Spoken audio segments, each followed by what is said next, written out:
Hey there, Mr. Reddit here. Welcome back to another episode of r/Entitled Parent Stories. Our first story we'll be reading today, entitled Grandmother Tells Me to Quit My Job and Find a New Line of Work. After that, how dare you work retail? No daughter of mine will work at such a place. After that, boss treated me like trash, so I showed him what I can do. And after that, the traffic tickets became the least of his problems. Now, Karen assured me that if we get 1,000 likes on this video, she won't try to get anyone else to quit their jobs for an entire week. So please smash that like button, and if you're new, subscribe and turn on notifications for new stories from Reddit every single day. And huge shout out to our newest official member of the Re-Army, Britton Kramer. Thank you so much for supporting the channel. Become an official channel member today, and I'll give you a special shout out. Entitled Grandmother Tells Me to Quit My Job and Find a New Line of Work. I'm male, 17, but look a lot older. I've been working at the movie theater in my hometown for almost 2 years now. It is in a nicer part of town. We get a lot of stuck-up, entitled families. Story. This past summer, I was working concessions on a Saturday. Not a very busy day. Our morning rush had just ended, and most of the movies had already started outside of this one kids movie. I'm alone at the concession stand with about 3 small families all about to see this kids movie. Cue our entitled parent. Entitled grandparent in this case. She looks like she's in her 60s, very skinny with short white hair, and clearly holds herself to high standards judging by the amount of makeup and the expensive looking outfit she was wearing. She's standing in line behind a mom, which I am in the process of helping. She is almost done with her transaction, which totals out to be almost $100. I ask if she is a rewards member, and she says she didn't know we had one. The inner salesman in me decides to try to sell her a membership, which doesn't take long, pitch and all, hoping I can save her a few bucks. Though, before I can start, entitled parent. Can you please hurry up? I'm missing my movie for this, and you're taking forever. Me. I'm sorry, ma'am. I'll be done with you as soon as I can. Well, you better hurry. I told my grandson I'd get him a drink, and you are taking way too long. Me. I understand. I promise. I'll be with you shortly. I look back down at the lady I was helping, quietly apologize, and give her a quick sales pitch before finalizing the transaction. She tells me that she wants to sign up for the rewards program and to start filling it out for her. This all takes about a minute total. After I go get all the things she ordered, which was a lot, I call up the entitled parent. OMG, finally! Could you take any longer? I'm so sorry about the wait, ma'am. What can I get for you? No, you're not sorry. After I told you to hurry up, you decided to go on some big, unnecessary sales pitch. If you ever wanted to know the best way to lose customers, you found it. Me. I didn't realize. I don't even know why you work here. You are so bad at your job. I'd highly recommend you find another place to work because this clearly doesn't suit you very well. I don't know how long you've worked here, but you should just quit your job and find a new line of work better suited for someone as lazy as you. At this point, I look at her very confused and internally holding back any laughter that wants to come out. Because not only have I been working here longer than almost every other person at that location, but I'm a minor working a part-time job, so I can save up for college. Entitled parent then proceeds to hold up some fancy-looking ring and starts to shove it in my face. You see this? Yeah, that's real. And that's what hard work gets you. Guess you'll never see anything like it in your life, because you clearly don't even know what hard work is. You know what?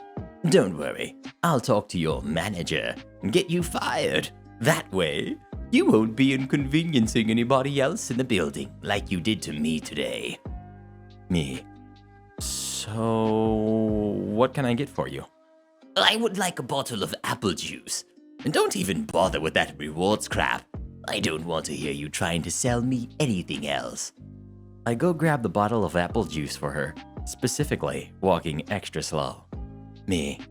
Okay, that'll be $5.18. Oh, and do you have a rewards membership with us? No! I told you, I don't want to buy that stupid rewards thing. Here is my card. Just swipe it and let me go back to my movie. Me, would you like your receipt? Entitled parent didn't answer me.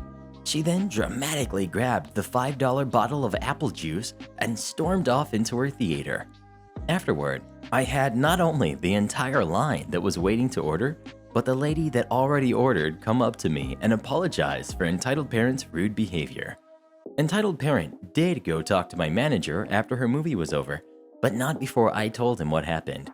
He told her to leave, and that if he ever saw her again, he'd be calling the police to have her escorted off the premises. I haven't seen her since.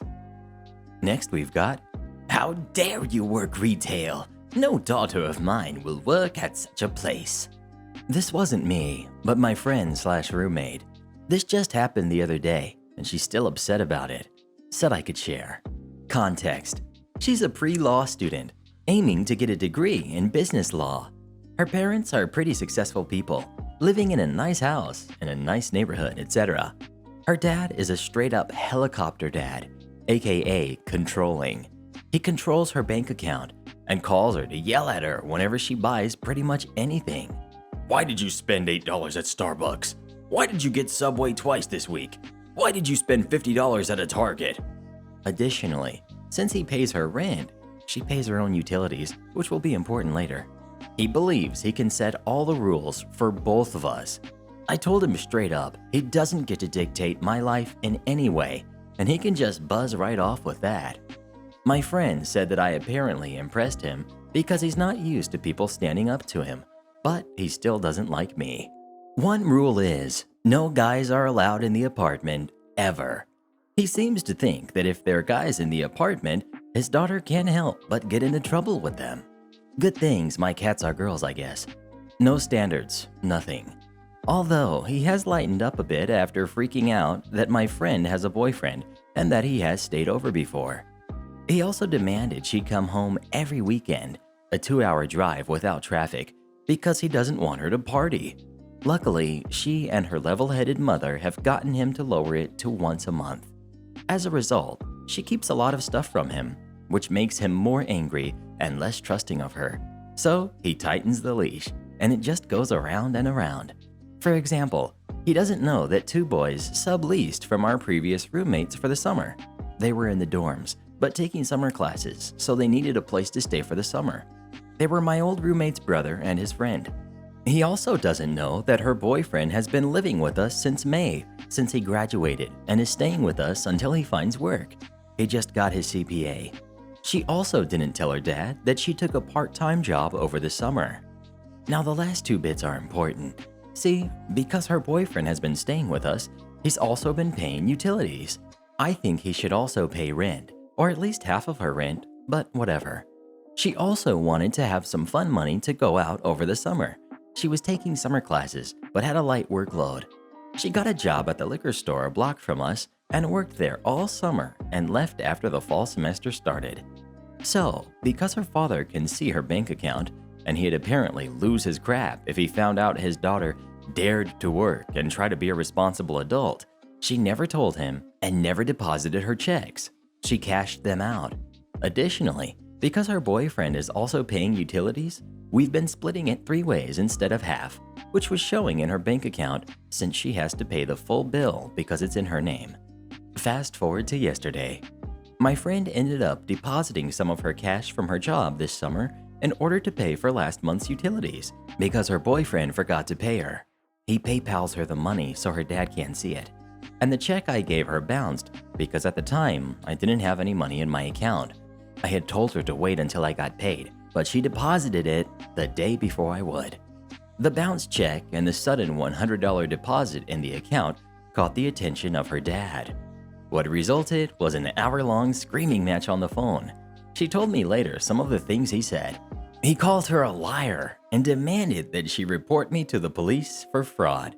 Dude, it's just a bounced check. It's all good now. He dug into her because she admitted the $100 came from her job this summer because he was accusing her of committing crimes. That's where he lost his crap. Apparently, dear old dad was livid that his daughter would dare to work at such a lowly place. His words. Specifically, he was mad that she didn't tell him she had a job and that she should have been focusing on schoolwork, but he was most upset about where she was working. It wasn't so much that it was a liquor store, but that it was retail. "Why the heck would you work retail?" he screamed. "Because it's just a block away, and it was easy work, Dad," my roommate screamed back. "How dare you? You shouldn't have been working. You needed to focus on school." "I didn't have much schoolwork, Dad, so I got a job to have some extra money." "How dare you work at such a lowly place? We didn't work this hard to have our daughter work retail. You should be above that. If you wanted a job, you should have gotten that office job Marie told you about." She told me later that her dad has a real issue with retail workers. He seems to think that the only people who work at retail or as waitresses are failures and high school dropouts, so he doesn't want his daughter to work with them. "I just wanted something easy and within walking distance, Dad. I didn't want to drive 2 hours just for a summer job." "You shouldn't be working with lowlives. You should have talked to me first." "I didn't talk to you because I knew you'd do this." "This is why we can't trust you. You've always done crap like this." Then he proceeds to bring up her past screw-ups from middle school and high school. He doesn't seem to understand that she's changed quite a bit since then. She then digs into him over his BS. She then hangs up on him, telling him that she won't talk about the past with him and that she's more than happy to talk about her screw-ups when he can talk to her like an adult. So proud of her for saying that. She hasn't talked to him since yesterday. Her level-headed mom calling, saying she was sorry he yelled at her and that he's just upset because his mother's in failing health. And then he saw the bounce check, so he turned his stress towards her. I took her out to breakfast, my treat since her dad would have lost his crap if he saw that she spent money at a diner, while she vented about her dad. I finally convinced her to get her own bank account where she can at least put her fun money and the cash she gets from her boyfriend for utilities. Luckily, he still doesn't know about him staying with her. We also decided to split the utilities by half so her dad doesn't lose his crap again and her boyfriend would pay us back the difference for his share. Since she was still hopping mad, we ended up using that energy to clean the apartment and bake bread, since she was too upset to focus on schoolwork. Her dad has approved of her getting some groceries today, so she said she'd buy me some to pay me back. And Monday, I'm going to help her set up her own account with the one bank this town has. I feel so bad since this all happened because my check bounced. I'ma buy her a cake or something to apologize. Edit. Update. This morning he called her to apologize, which is just another red flag to add to the pile in my opinion. Berate someone, then say you're sorry and that it's because XYZ. But as she keeps telling me, she's used to it. Can't wait to help her get that bank account. Next we've got, boss treated me like trash, so I showed him what I can do. We've got K-Run, my store. We've got Tyler, K-Run's half owner. And we've got R Dragon, K-Run's direct competition. Backstory. I work at a local game store that sells nerd hobby stuff like Magic the Gathering and Warhammer. I had been a customer of K-Run for many years before an employee through luck and perseverance. An opening came through, and I was able to wiggle my way into the event planner role, in charge of planning and running all our nightly and large tournaments for various games. I work 4 p.m. to 10 p.m., 5 nights a week, as the only employee from 7 p.m. on with the customers. Over time, I became friends with all the regular customers that I'm not already friends with. The things to come. Skip forward a few months. The manager who usually moderates the stupidity of the owners goes on a much-deserved month-long vacation. So now Tyler steps up to the plate and is doing all the orders for the store. Tyler doesn't play any of these games, and frankly, I don't understand why he even owns a stake in the store.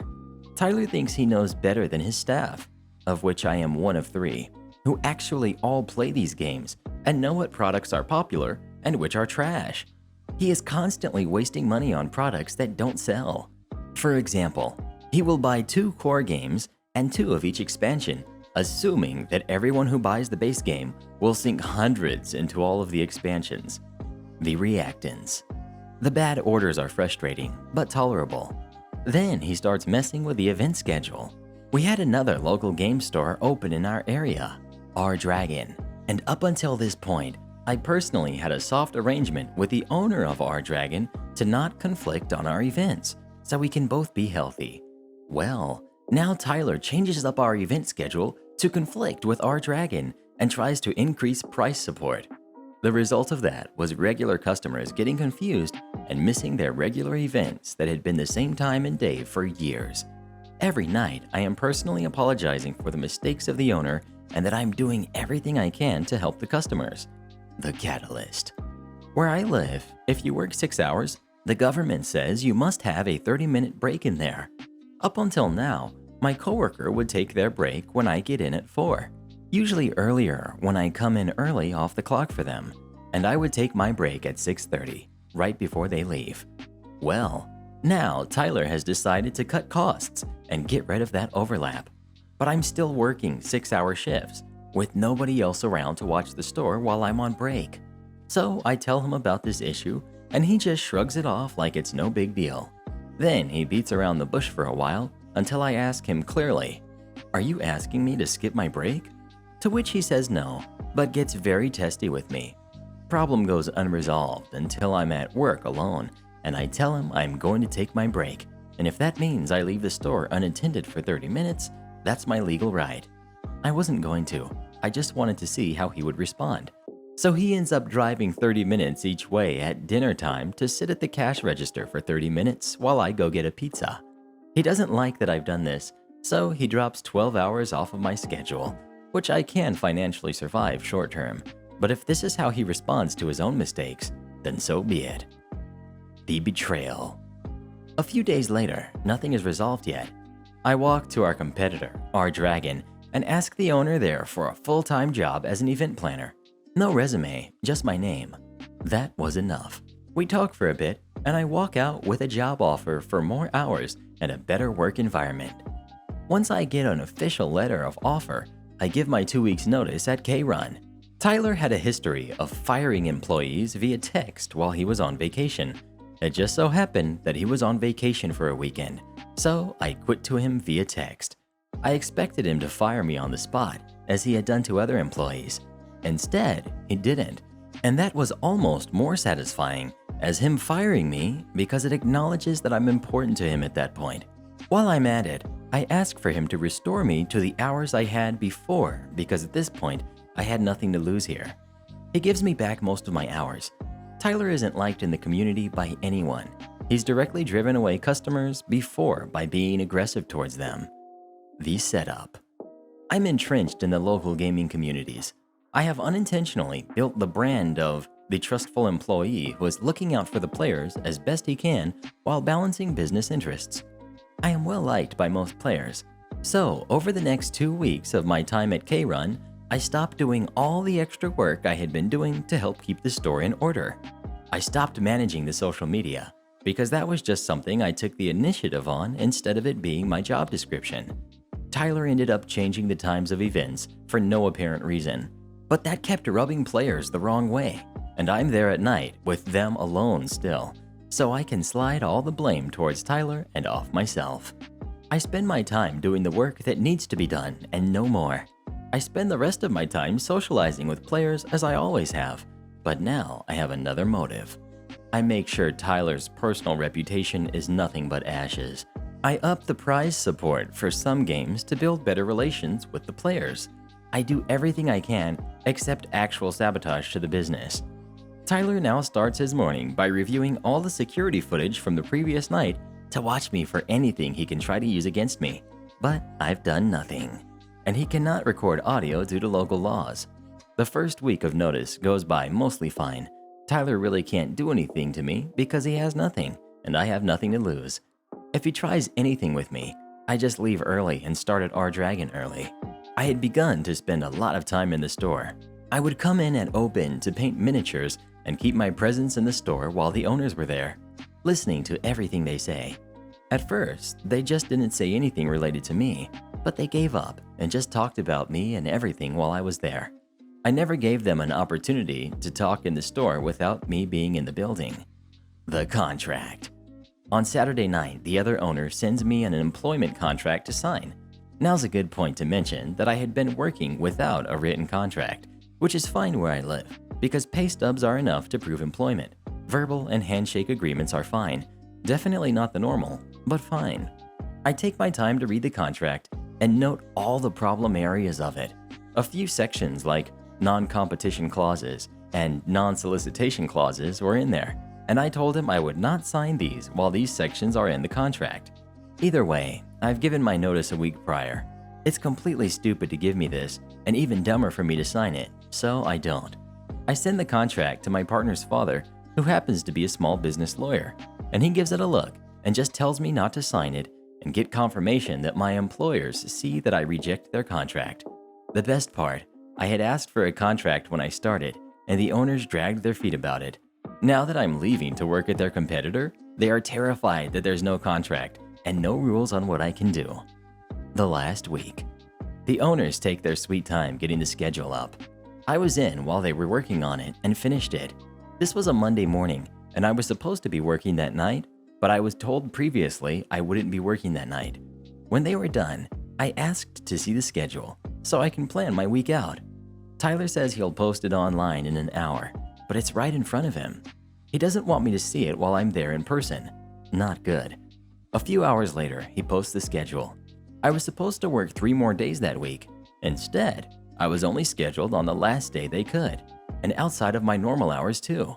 So I just say forget that and tell the manager, who I love very much and appreciate dearly, that I wouldn't be there for that shift, and he would have my key the next day.